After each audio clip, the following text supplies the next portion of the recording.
ओम, आप सभी को सादर प्रणाम। आइए अपनी कक्षा को प्रारंभ करते हैं। आंतरिकता को थोड़ा शांत, सहज, प्रयत्नपूर्वक थोड़ा स्थिर करते हुए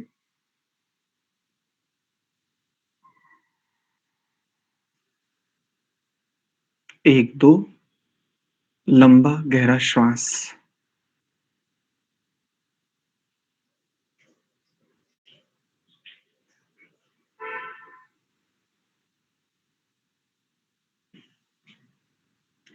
मंत्र पाठ।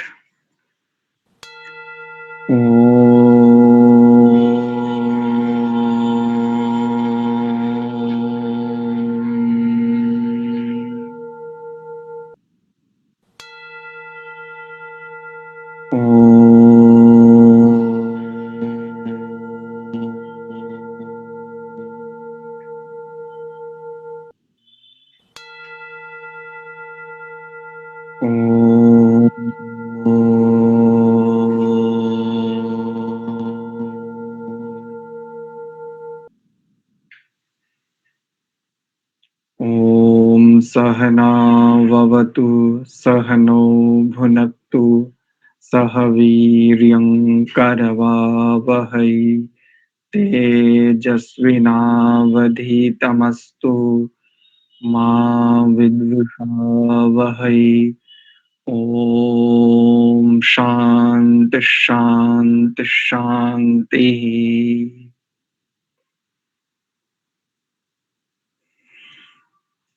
ओम, आप सभी का पुनश्च हार्दिक स्वागत एवं अभिनंदन। संस्कार विधि स्वाध्याय की इस कक्षा में हम यज्ञ नामक प्रकरण पर विचार कर रहे थे। इससे पूर्व कक्षा में जिस मंत्र से अग्नियां दान करते हैं हम लोग, उस मंत्र पर विचार किया था। मुख्य रूप से वहां आकाश को एक उपमा के रूप में देखते हुए इस धरा को भी ऐसे ही सुशोभित बनाने की मुख्य बातें थी। अर्थात जैसे आकाश चंद्र ताराओं आदि से सुशोभित है, देदीप्यमान है, उसकी शोभा बढ़ाते हैं वो, ऐसे ही हम मनुष्य इस पृथ्वी पर रहते हुए हम अपने समूचे व्यवहार इस प्रकार से संपादित करें कि यह पृथ्वी भी शोभनीय हो जाए, अर्थात अशोभनीय ना रहे। और वो यज्ञ के माध्यम से देव यजनी इत्यादि इसमें बड़े सुंदर शब्दों से हमने देखा था। अर्थात इस पृथ्वी से उगने वाले जो प्राप्त होने वाले पदार्थ हैं, अन्न, फल, फूल, कंद मूल, वनस्पतियां, औषधियां, ये समस्त पदार्थ हमें पुष्ट करने वाले हों, हमें आरोग्यता प्रदान करने वाले हों, बलदायक हों, उन्नतिकारक हों। यदि कोई विघ्न आ भी जावे, उन विघ्नों के विनाशक हों। जैसे यज्ञ में, जिसे हम अग्निहोत्र, हवन आदि नामों से भी जानते हैं, बहुत छोटा सा पदार्थ यदि हम उसमें डालते हैं, वो सूक्ष्म होकर के चहुदिश फैल जाता है। और यदि वह छोटा सा पदार्थ कोई एक मनुष्य खाता तो केवल उसी को लाभ होता, किंतु उस एक छोटे से पदार्थ को अभ्युपगम से समझने का यत्न कर रहे हैं।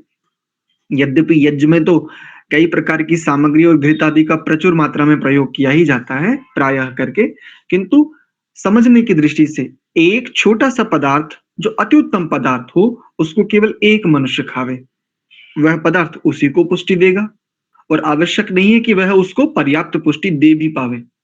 ये निर्भर करता है उसकी जठराग्नि आदि के ऊपर, उसके स्वास्थ्य के ऊपर। किंतु यज्ञ में डाला गया वही पदार्थ जो एक मनुष्य ने यूं ही खा लिया है सरलता से, वही पदार्थ जब हम यज्ञ में अर्पित करते हैं हवि के रूप में, तब उस समेत ना जाने अनेकों प्राणियों को वह लाभ पहुंचाता है, सुख पहुंचाता है, विघ्नों को हटाता है। अर्थात नासिका आदि के माध्यम से प्राण रूप में भीतर प्रवेश करता है, ऐसे विघ्नों को हटाता है और वही मेघ मंडलों के साथ जाकर के युक्त हो जाता है और फिर वर्षा के रूप में वही पृथ्वी पर वर्षा के रूप में आकर वही पर्जन्य के रूप में अर्थात फसलों के अन्न के रूप में वही हमें प्राप्त होता है। इस प्रकार से मैंने विघ्न विनाशक कहा। अस्तु। इसके बाद देखिए, इस मंत्र से वेदी के बीच में अग्नि को धर, उस पर छोटे छोटे काष्ठ और थोड़ा कपूर धर, अगला मंत्र पढ़ के व्यंजन से अग्नि को प्रदीप्त करें। व्यंजन से, यहां व्यंजन शब्द का क्षमा चाहूंगा, व्यजन शब्द है, व्यंजन नहीं है, व्यजन शब्द है। कोई स्पष्ट करेंगे? किसी को स्पष्ट है व्यजन किसे कहते हैं? पंखे को आचार्य जी। हाँ, बिल्कुल ठीक बात। जो हाथ का पंखा होता है ना, उसे व्यजन कहते हैं। अग्नि को इस प्रकार से प्रदीप्त करें, अर्थात अच्छे प्रकार से उसे बढ़ावें। ये प्रज्वलित अग्नि, जिसे हम सामान्य शब्दों में कहें तो जो अंगारे हमने यज्ञवेदी में स्थापित किए थे अग्नि आधार मंत्र से, अब उसके ऊपर छोटी छोटी काष्ठ कहते हैं लकड़ी को, लकड़ी के टुकड़े धरे और उसके ऊपर थोड़ा कपूर धरे। देखो यहां पर कह रहे हैं, और तब क्या करें? अगला मंत्र पढ़ के व्यजन से अग्नि को प्रदीप्त करें, अर्थात अग्नि को बढ़ावें, पंखे से बढ़ावें, ऐसा कह रहे हैं।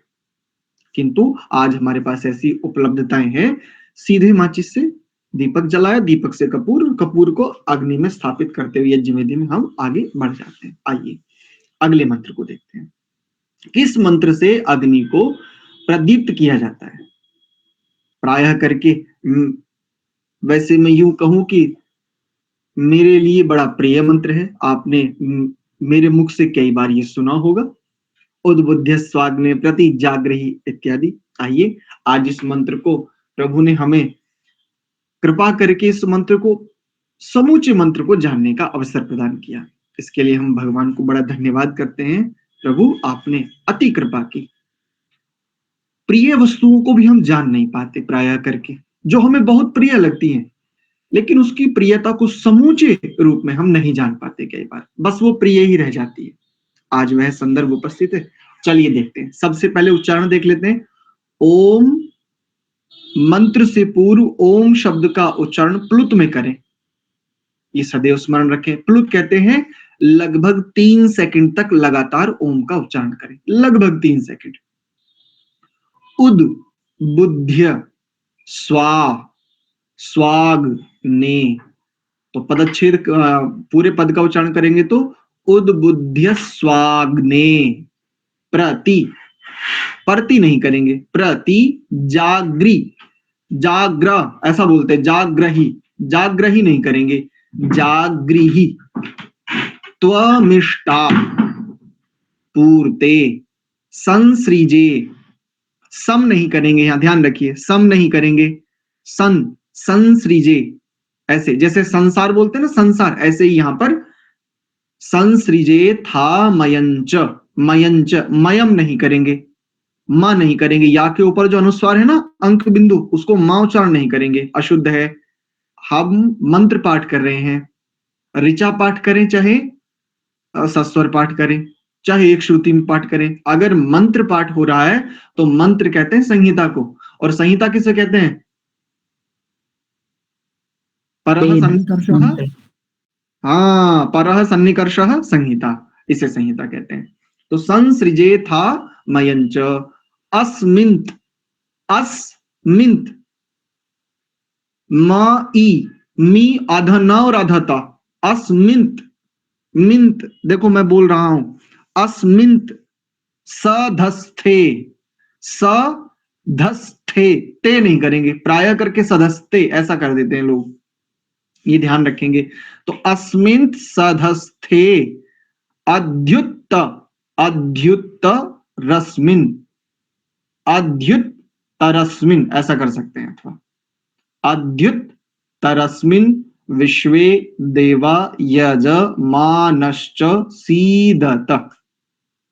उच्चारण देखिए पूरा, ओम उद्बुध्यस्वाग्ने प्रतिजागृहि त्वमिष्टापूर्ते संसृजेथामयञ्च अस्मिन् सधस्थे यद्युत्तरस्मिन् विश्वे देवा यजमानश्च सीदत। ये इस मंत्र का शुद्ध उच्चारण है। यजुर्वेद के 15वें अध्याय का 54वां मंत्र है। इस मंत्र को हमने 3 भाष्यों के यानी 3 स्थलों पर जो भाष्य उपलब्ध होते हैं वहां से हमने इस मंत्र को जानने समझने का प्रयास किया। आइए आपके समक्ष हम इसको रखने का प्रयत्न करते हैं, आपको भी स्पष्टता आवे और हमारी भी इसमें और उन्नति हो, हम भी और उसमें आगे बढ़े। देखिए पदच्छेद कर लेते हैं। सबसे पहले पदच्छेद कर लेते हैं मंत्र का, तो फिर हमें थोड़ी सरलता हो जाती है समझने में। ओम पद ऐसा ही रहेगा, अग्नि पदच्छेद करेंगे तो ओम उद्बुध्यस्व, उद्बुध्यस्व अग्नि प्रति जागृहि त्वम इष्ट आपूर्ते संसृजेथाम, संसृजेथाम ऐसा करेंगे पदच्छेद। अयन च, अयन च संसृजेथाम अयन च। और फिर आगे दूसरी पंक्ति में देखेंगे तो अस्मिन सधस्थे अधि उत्तरस्मिन, अद्युत्तर है ना, तो अधि उत्तरस्मिन विश्वे देवाः यजमानः, यजमानः च सीदत। ये इसका पदच्छेद है। सबसे पहले हम आपके समक्ष एक भाष्य प्रस्तुत करते हैं, उसके बाद हम स्वामी जी के भाष्य को देखेंगे। ये सबसे सरल भाष्य मिलता है जो अभी पहले हम आपके समक्ष प्रस्तुत कर रहे हैं, सबसे सरल भाष्य मिलता है। उसके बाद महर्षि दयानंद जी ने जो यजुर्वेद भाष्य किया है वहां से हम इस भाष्य पर विचार करेंगे, वहां से भी देखेंगे, यहां से भी समझने का प्रयास करते हैं। देखिए ये जो भाष्य हम आपके समक्ष प्रस्तुत कर रहे हैं, ये सत्यव्रत सिद्धांत अलंकार जी के द्वारा उल्लिखित है। अग्नि, हे अग्नि, त्वं तू उद्बुध्यस्व, उठ जाग, और क्या कर, प्रति जागृहि सदा जागती रहे।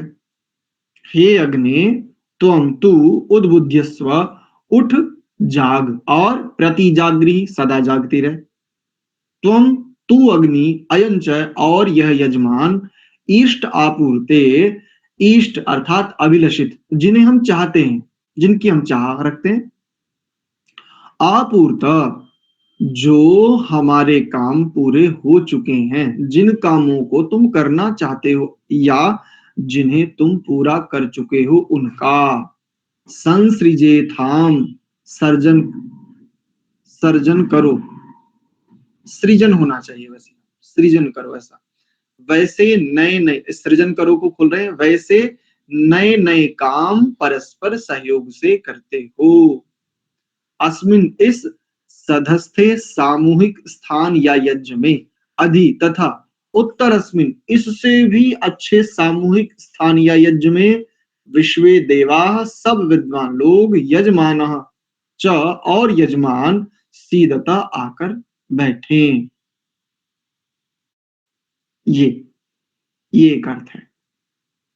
ये डॉक्टर सत्यव्रत सिद्धांत अलंकार जी हैं, गुरुकुल कांगड़ी के प्रोफेसर रहे और कुलपति भी रहे, गंभीर विद्वान रहे, सैद्धांतिक, क्योंकि सिद्धांत अलंकार थे तो सैद्धांतिक पकड़ बड़ी मजबूत थी इनकी। आइए अब हम समय न गवाते हुए सीधे स्वामी जी के भाष्य की ओर बढ़ते हैं। उत्कृष्ट रीत्या ये पदार्थ कर रहे हैं। मंत्र को समझने के लिए पदार्थ और अन्वय, अन्वय पूर्वक जब उसका पदार्थ कर लेते हैं तो भाष्य करने में बड़ी सरलता हो जाती है। यूं कहे कि भाष्य समझने में सरलता हो जाती है। पदार्थ और अन्वय पूर्वक उसका अर्थ समझने में बहुत सुगमता हो जाती है। ये पंक्ति और सटीक रहेगी। तो देखिए, उत्कृष्ट रीत्या बुद्ध्यस्व जानीहि अग्ने विद्यया सुप्रकाशिते स्त्री पुरुषवा प्रति जागृहि अविद्या निद्राम त्यक्त्वा विद्यया चेत। चेत होना चाहिए यद्यपि, चेता, चलो ऐसा ले लेते हैं, चेत। त्वम शब्द को खोल रहे हैं स्त्री, इष्ट आपूर्ति को खोल रहे हैं इष्टम सुखम विद्वत सत्करणम, ईश्वर आराधनम, सत्संगति करणम, सत्य विद्यादि दानम, सत्य विद्यादि दानं च पूर्तम पूर्णम बलम ब्रह्मचर्यम विद्यालंकरणम पूर्णम यौवनम पूर्णम साधनोपसाधनं च ते सम सम्यक सृजेथाम निष्पादयेतम अत्र व्यत्ययेन आत्मनि पदम। ये एक बात बता रहे हैं कि आत्मनि पद में यहाँ व्यत्यय हो जाएगा, व्यत्यय के द्वारा ऐसा किया गया। अयम पुरुषः च अस्मिन् पंचदशो अध्यायः 789 वर्तमाने, ऐसा लिख रहे हैं 15वें अध्याय का, ऐसा कुछ। सदस्ते सहस्थाने अधि उपरि उत्तरस्मिन् आगामिनि विश्वे सर्वे देवाः विद्वांसः यजमानः पुरुषः च स्त्री, च शब्द से स्त्री ले रहे हैं, सीदतः अवस्थिता भवत, ऐसा बोल रहे हैं।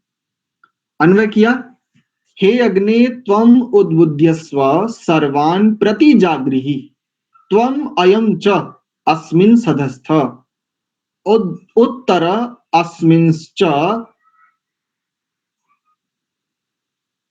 इष्टापूर्ते संसृजेथाम विश्वे देवा यजमानश्च एतस्मिन् अधिसीदतः। ये पदार्थ और अन्वय हुआ। आओ अब इसको समझ लेते हैं, कहना क्या चाहते हैं। हे अग्नि, सबसे पहले अग्नि शब्द को खोल रहे हैं। अग्नि शब्द का अर्थ यहां किया है अच्छी विद्या से प्रकाशित स्त्री व पुरुष। तू उद्बुद्धस्व पद है ना आगे, तो उसके साथ में जैसे सूत्रों से पूर्व क्या होते हैं, व्यास भाष्य में अगर देखें, योग दर्शन की बात कर रहा हूं तो योग दर्शन के सूत्र हैं और सूत्रों के ऊपर क्या है, अवतरणिका है ना। हाँ, तो ऐसे ही जैसे तू यहां पर स्त्री व पुरुष उद्बुद्धस्व, इस पद को ध्यान में रखते हुए तू, ये जो वाक्य तू जो एक शब्द यहां पर है, इसका अध्यास किया गया, या एक प्रकार से यूं कह सकते हैं यह अवतरणिका है अगले पद को समायोजित करने के लिए। तो अग्नि को खोला अच्छी विद्या से प्रकाशित स्त्री व पुरुष, अग्नि की भांति जिसमें कैसा सामर्थ्य हो, ज्ञान गमन और प्राप्ति, जिसने स्वयं प्राप्ति को पा लिया हो, लभता, और जो गमन कर चुका हो और जो गति कर चुका हो, तीनों से देख सकते हैं। ऐसे स्त्री व पुरुष जो जिनमें ज्ञान हो, और ज्ञान शब्द को देखें तो केवल शाब्दिक नहीं होना चाहिए, व्यवहारिक, तात्विक जिसे कहें, आचरण पूर्वक जो बोध होता है। यहां पर ज्ञान शब्द से वह अभिप्राय है। ज्ञान और गमन कहते गति को, जो स्वयं गति करने में सक्षम हो और अन्यों को गति कराने का सामर्थ्य जिसके पास उपलब्ध हो गया है, ऐसा ज्ञान गमन हो गया। और प्राप्ति अर्थात संसार में क्या प्राप्तव्य है और संसार से क्या प्राप्तव्य है, जो इस बात को जानता हो, ऐसे स्त्री अथवा पुरुष। तू, अब उनको संबोधन के रूप में किया जा रहा है उद्बुद्धस्व पद के लिए।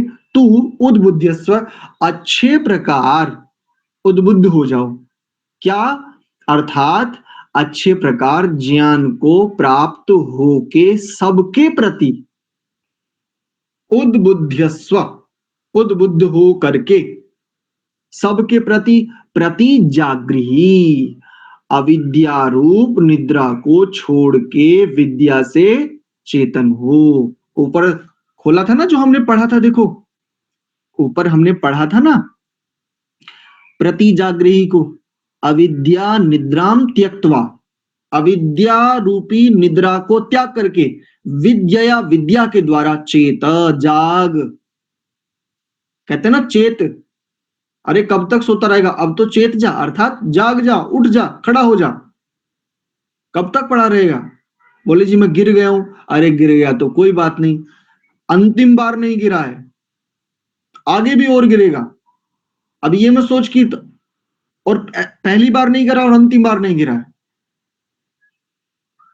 और ऐसा तू नहीं है कि तू ही पहली बार गिरा, तेरे से पहले कोई नहीं गिरा, या ऐसा भी तू नहीं है कि तेरे बाद कोई नहीं गिरेगा, तू स्वयं ही अनेकों बार गिरने वाला है।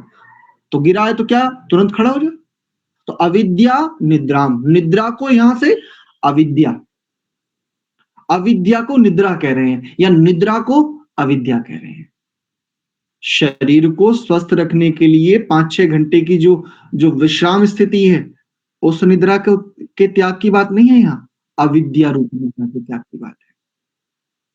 विद्या चेत, और जाग, उठ, खड़ा हो जा, ऐसा विद्या से चेतन हो। त्वम, तू स्त्री, त्वम शब्द को खोला, तू स्त्री, च और अयम यह पुरुष। अयम शब्द से देखो, त्वम और अयम दोनों पद का अर्थ, जो लोग कहते हैं ना, जो लोग ये कहते हैं ऐसा है वैसा है, सामान्य हमारे यज्ञ में ही सब प्रमाण है, जिसको हम लोग यज्ञ के रूप में स्वीकार करते हैं, जिन मंत्रों को, उन मंत्रों में अच्छे खासे पर्याप्त प्रमाण हैं। कन्याओं का यज्ञोपवीत नहीं होना चाहिए, कन्याओं को वेद नहीं पढ़ना चाहिए, बालिकाओं को ऐसा नहीं होना चाहिए। अरे भैया, ये तनिक उठा करके तो देखो, अच्छी विद्या से प्रकाशित स्त्री व पुरुष, स्त्री अथवा पुरुष दोनों को एक समान माना जा रहा है। अच्छी विद्या से बिना बिना संस्कार के विद्या मिल जाएगी, बिना गुरु के विद्या आ जाएगी, बिना वेद पढ़े वेद पकड़ में आ जाएंगे। और दोनों के लिए एक समान क्या बात कही है? दोनों के लिए कही है अविद्या रूप निद्रा को छोड़ने की और विद्या से चेतन होने की बात कही है। त्वम, तू स्त्री, च और अयम यह पुरुष, अर्थात ये दोनों, अस्मिन इस वर्तमान समय में, अस्मिन अर्थात इसमें, अब किस में, तो वर्तमान में, किस वर्तमान में, तो जिस वर्तमान में तुम उपलब्ध हो। जैसे हम इस वर्तमान में उपलब्ध है, आज, वर्तमान मतलब आज, इस समय, जो जो समय हम देखते चल रहे हैं उसे वर्तमान कहते हैं। जो समय, जो स्थिति हमें उपलब्ध है इस क्षण, जिसको हम प्रत्यक्ष देख पा रहे हैं, जिससे हम व्यवहार कर पा रहे हैं, उसे ही वर्तमान कहेंगे। अब ये वर्तमान चाहे जहां तक लेकर के जा सकते हैं। सधस्थे, एक स्थान में, और सदस्ते पद का इन्होंने अर्थ किया एक स्थान में, और उन्होंने किसी स्थान में किया था। और यहां पर देखिए उत्तरस्मिन, आगामी समय में सदा, उन्होंने क्या किया था उत्तरस्मिन का अर्थ, सत्यव्रत जी ने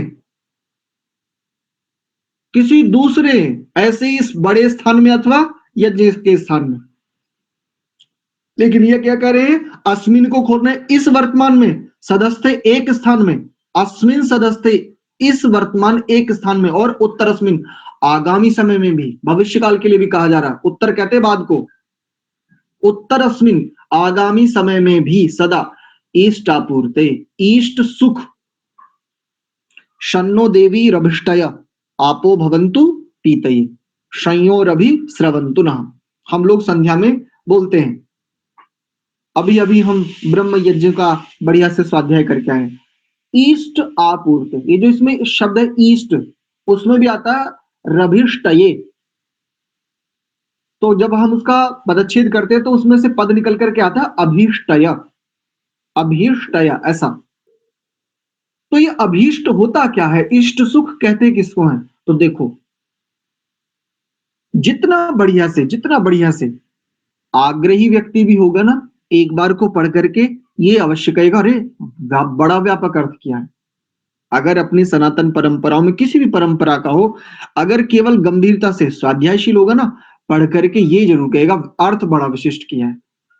इष्ट सुख देखो कितना बढ़िया, विद्वानों का सत्कार, विद्वानों का सत्कार होगा, पक्की बात है इष्ट सुख बढ़ेंगे, और अविद्वानों को सत्कार होगा तो इष्ट सुखों की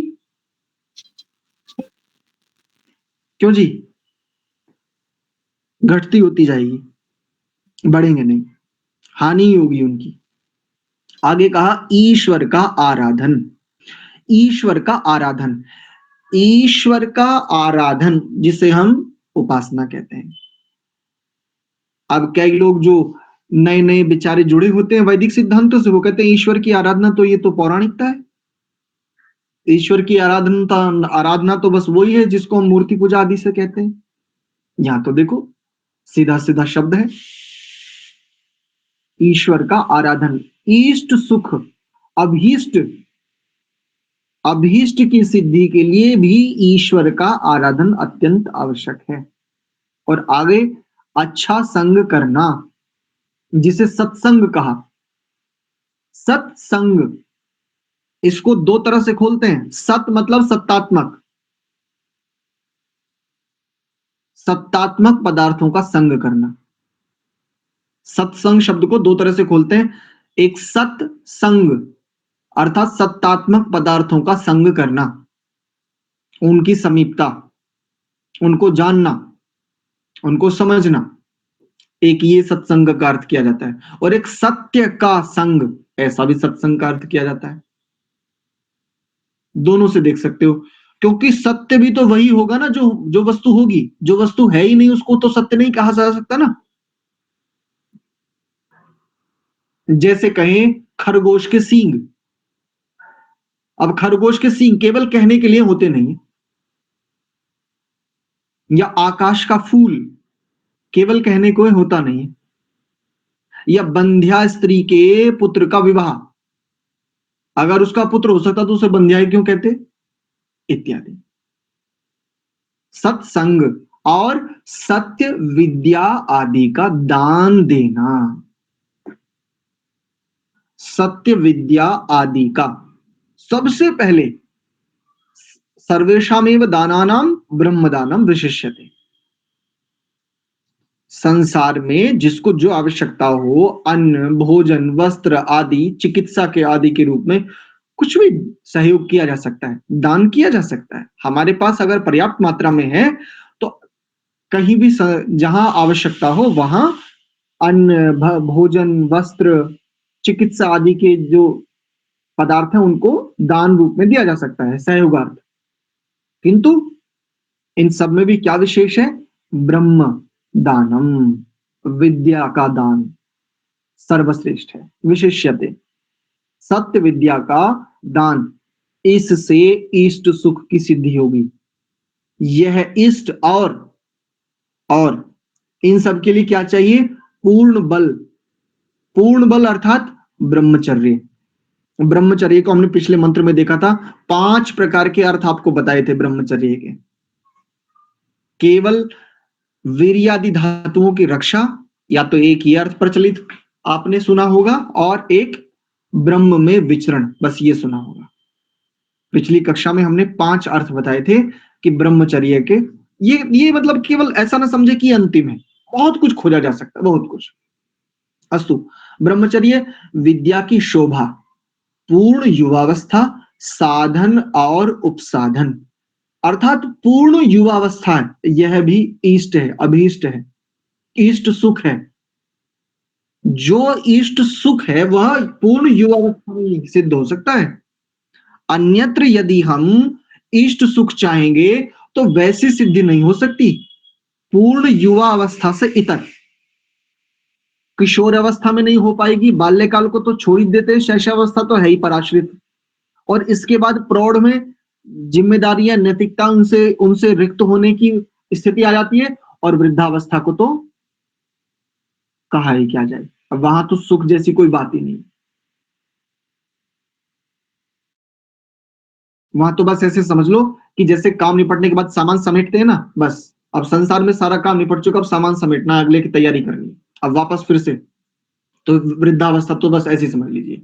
तो इष्ट सुख के लिए वास्तव में जो इष्ट सुख की सिद्धि उपलब्धता है, उसकी उपलब्धता ठीक प्रकार से सम्यकतया पूर्ण युवावस्था में ही हो सकती है। और साधन और उपसाधन, साधन आप शरीर को मान लीजिए, और उपसाधन अन्न, भोजन, वस्त्र, औषध, वनस्पतियां, फल, फूल, कंद, मूल, इन सबको आप उपसाधन के रूप में ले सकते हैं। और साधन में शरीर, मन, बुद्धि, चित्त आदि, इनको भी आप साधन के रूप में ले सकते हैं। यह सब पूर्त इन दोनों को संसृजे थाम सिद्ध किया करो, विश्वे सब देवाह विद्वान लोग, च और यजमान, यज्ञ करने वाले पुरुष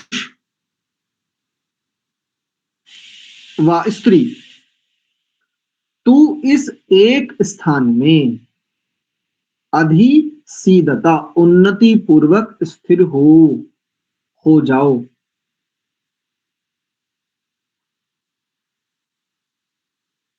भावार्थ देख लेते हैं इसका, फिर आपका यदि कोई प्रश्न होगा तो उसको ले लेंगे। जैसे अग्नि सुगंध आदि के होम से इष्ट सुख देता, जैसे अग्नि अर्थात भौतिक अग्नि सुगंध आदि के होम से इष्ट सुख देता, और यज्ञ करता जन यज्ञ की सामग्री पूरी करता है, वैसे उत्तम विवाह किए स्त्री पुरुष इस जगत में आचरण किया करें। जब विवाह के लिए दृढ़ प्रीति वाले स्त्री पुरुष हों, तब विद्वानों को बुला के उनके समीप वेदों के साक्षित्व में प्रतिज्ञा करके पति और पत्नी बने। अब कई लोग ऊपर मंत्र दे देते हैं, बहुत सारी ऐसी पोस्ट आती है, और नीचे इस भावार्थ को चिपका देते हैं। ऊपर मंत्र दे दिया और नीचे भावार्थ चिपका दिया। और अब आगे है बड़ी मजे की बात, भावार्थ के आधार पर ऊपर वही मंत्र है और नीचे भावार्थ चिपका दिया है, और इस भावार्थ में जो शब्द हैं उन शब्दों को लेकर के वो आपस में एक दूसरे को चुनौती दे रहे होते हैं, आजा कर ले मेरे से शास्त्रार्थ। बोले तू कैसे करेगा भाई? बोले देख मेरे पास ये मंत्र है। बोले कहाँ का है? बोले वहां का है, महर्षि दयानंद जी ने यजुर्वेद का भाष्य किया है और उसमें वहां का है।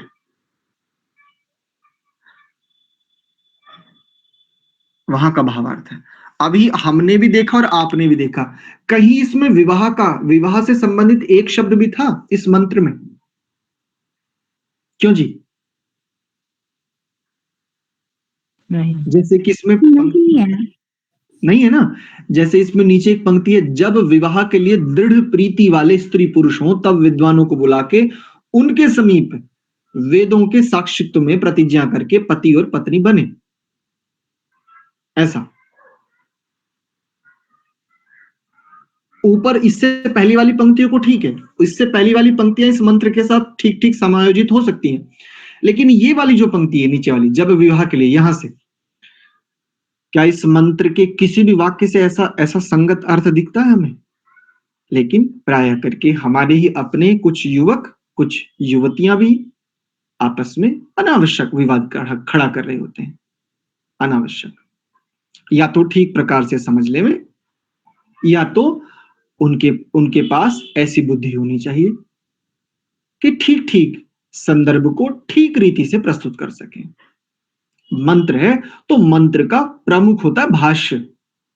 सबसे पहले मंत्र का प्रमुख अगर प्रमाण रूप में उद्धृत करते हैं तो मंत्र का अर्थ प्रमाण होता है, उसका भावार्थ प्रमाण नहीं होता। उसको हम उप प्रमाण कह सकते हैं, जैसे साधनों के उपसाधन, जैसे साधनों के साथ अभी हमने देखा ना उपसाधन, ऐसे ही भावार्थ को हम उप प्रमाण कह सकते हैं, प्रमाण नहीं कह सकते।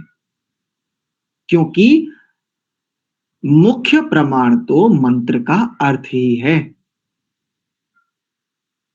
प्रधान प्रमाण हो गया मंत्र, और उस प्रधान का जो फिर अर्थ है वह है उसका प्रमाण, और भावार्थ को उप प्रमाण के रूप में। अब अगर हम देखें कि भाई ये जो नीचे वाली पंक्ति है इसका समायोजन कैसे करें, इसका संगतिकरण कैसे करें, क्या यह गलत है? तो जब हम, यह मंत्र कौन से अध्याय का है? क्यों जी, अभी बताया था 15वां अध्याय 15वें अध्याय का मंत्र है। और 15वें अध्याय को प्रारंभ से देखेंगे ना तो फिर हमें कई प्रकार की अनुवृत्तियां दिख जाएंगी। इस अध्याय में कौन सा विषय है मुख्य करके।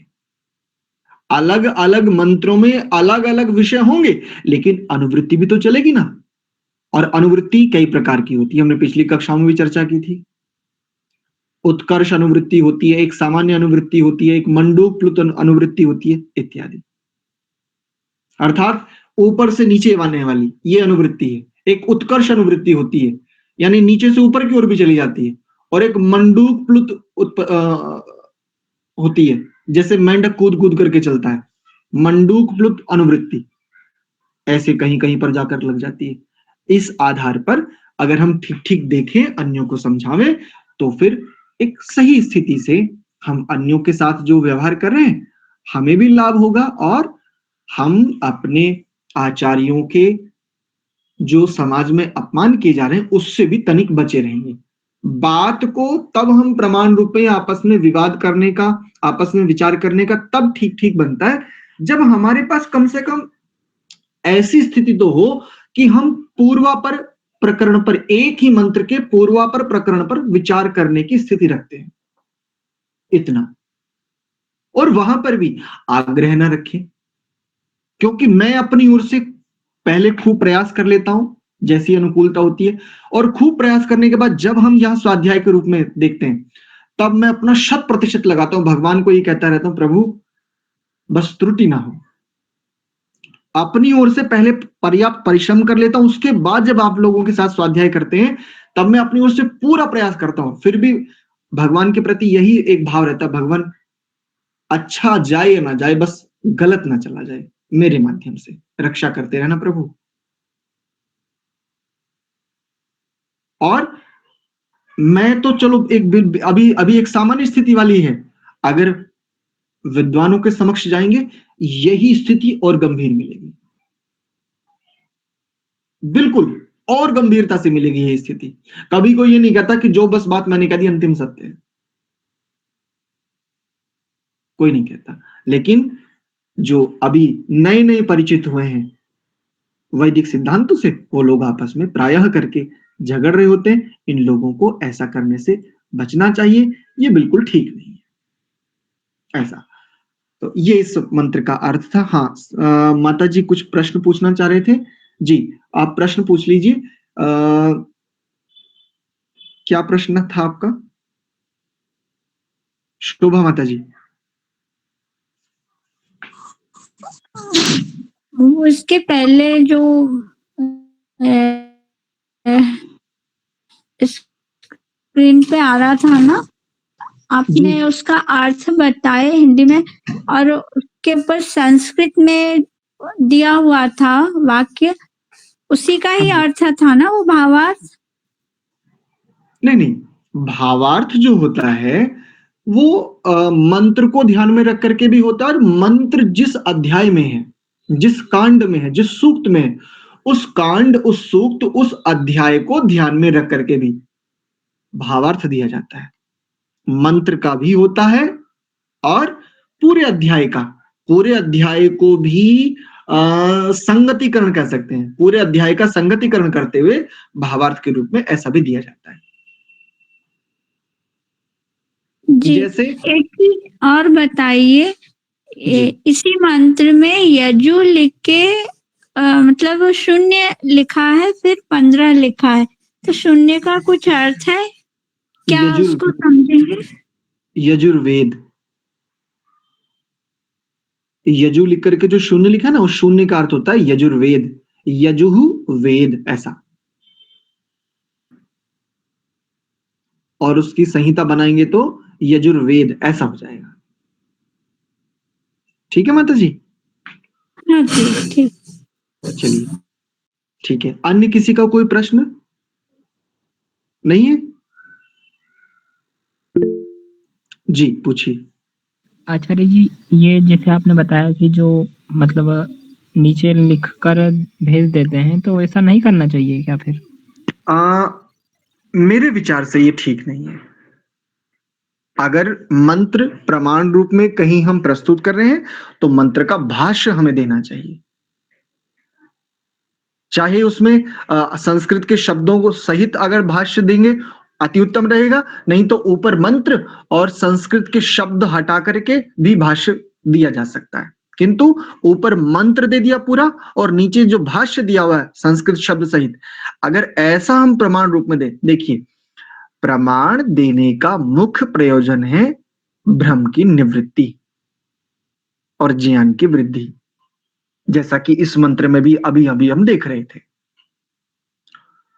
अग्नि के जैसे उद्बुद्ध हो जाना, और कितना उद्बुद्ध हो जाना कि मेरे आलोक से आलोकित होने लगे मेरे समीपस्थ पदार्थ, और ये आलोक इतना फैलता जाए कि दूरस्थ पदार्थों को भी आलोकित करता चले। आलोक अर्थात ज्ञान कह सकते हैं, उसको प्रकाश कह सकते हैं, आभा मंडल कह सकते हैं, जिसे आप दूसरे शब्दों में कह सकते हैं कीर्ति, या वो कहते हैं भाई अरे वो जो व्यक्ति है ना वो बड़े विद्वान व्यक्ति है, या वो उनसे जो मिले थे अरे बड़े साधु, बड़े अच्छा स्वभाव था उनका। अब हम 1500 किलोमीटर दूर गए थे उनसे मिलने के लिए किसी किसी कार्यक्रम में, और 1500 किलोमीटर दूर भी उनके अब इस रूप में उनका आलोक फैल गया ना, प्रकाश फैल गया ऐसे।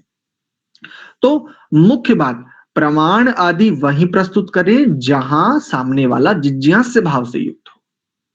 अनावश्यक बहस करने वाले मुख्य रूप से लोग बड़े तप्त हैं, भयंकर क्लेशित हैं लोग। वो सीखने थोड़े आते हैं, वो सिखाने आते हैं, और सिखाने भी नहीं, वो भयंकर उपद्रव मचाने आते हैं, भयंकर अनावश्यक रूप से। उन्होंने केवल बहस करनी है, काम तो कुछ है नहीं विशेष रूप से। और जो थोड़ा बहुत पढ़ा है, अब पढ़े हुए को पचाना, पढ़े हुए को पचाना और बढ़े हुए को पचाना, ये दोनों बड़े कठिन कार्य हैं संसार में। बढ़ा हुआ चाहे बल हो, चाहे सामर्थ्य हो, चाहे विद्या हो, चाहे ज्ञान हो, चाहे स्थिति हो, चाहे पद हो, प्रतिष्ठा हो, यश हो, बढ़े हुए को पचाना और पढ़े हुए को पचाना संसार में बड़े कठिनतम कार्य हैं बेटा, बड़े कठिनतम। तो जिसने जिसने थोड़ा सा पढ़ा है, अब इसके पेट में गुलगुली होगी, पक्की बात है, ये पचा नहीं पाएगा। अब ये बांटने का प्रयास करेगा। और जो थोड़े बढ़ गए हैं विद्या की दृष्टि से, ज्ञान की दृष्टि से, सामर्थ्य, पद, प्रतिष्ठा, यश, कीर्ति, जो भी, अब ये भी, इनके भीतर भी एक कुलमुलाहट शुरू हो जाएगी। क्यों? बल अपने आप में, वो कहते हैं ना, जोर मारता है, जोर मारता भीतर में। ठीक है बेटा? तो भावार्थ को मेरे विचार से भावार्थ को ऐसे प्रस्तुत नहीं करना चाहिए, क्योंकि भावार्थ उस समूचे प्रकरण का साझा उपक्रम है। केवल उस मंत्र का अगर भावार्थ है एक बार को फिर भी समझ में आ सकता है, लेकिन जैसे अभी अभी हमने इस मंत्र में देखा, और ये मैं इसलिए भी कह पाया क्योंकि कई सारे समूहों में और कई बार अन्य सोशल मीडिया प्लेटफॉर्म पर भी, ट्विटर पर, फेसबुक पर भी कई बार ऐसे गंभीर विवाद चलते हैं, जो बड़े यानी जो उनको कह सकते हैं कि गंभीर विद्यार्थी हैं, जो गंभीर विद्वान भी हैं, उनके मध्य भी कई बार इस बात को लेकर के आर्य विद्वान और अनार्य विद्वान ऐसा करके दो पक्ष बन जाते हैं, और आपस में एक घनघोर स्थिति चलती है। जो बहुत गंभीर बुद्धिमान युवक है उनके मध्य भी ऐसा मैंने स्वयं भी देखा है, नाम नहीं लूंगा, लेकिन मैंने स्वयं भी देखा है। एक दो डिबेट में तो मैं भी सम्मिलित हुआ हूं, और शुरू में हमने भी स्वयं ये किया है। ऐसा नहीं है कि हम शुरू से अछूते हैं, हम खुद कहीं भी सींग फंसाते थे इत्यादि। तो मैंने इसलिए कहा, बाकी जो किसी को ठीक लगे वो अपनी, उसकी स्वतंत्रता है, उसमें क्या, हम क्या। ठीक है गुरु? जी आचार्य जी। हाँ पूछो ना। कोई और प्रश्न है? नहीं आचार्य जी, गलती से उठ गया। अच्छा, ठीक है। चलिए, अन्य किसी का कोई प्रश्न नहीं है? चलिए फिर आज के विषय को हम इतना ही रखते हैं और आगे के विषय को हम अग्रिम कक्षा में लेंगे। चलिए, एक बार लंबा गहरा श्वास भरते हुए प्रणव का उच्चारण करेंगे और आज की कक्षा को यहीं विराम देंगे।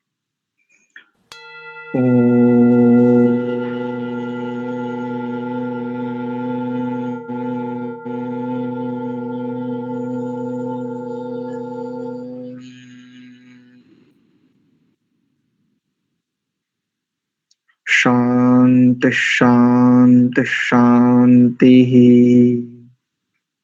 आप सभी को बहुत बहुत धन्यवाद। सादर प्रणाम। नमस्ते आचार्य जी।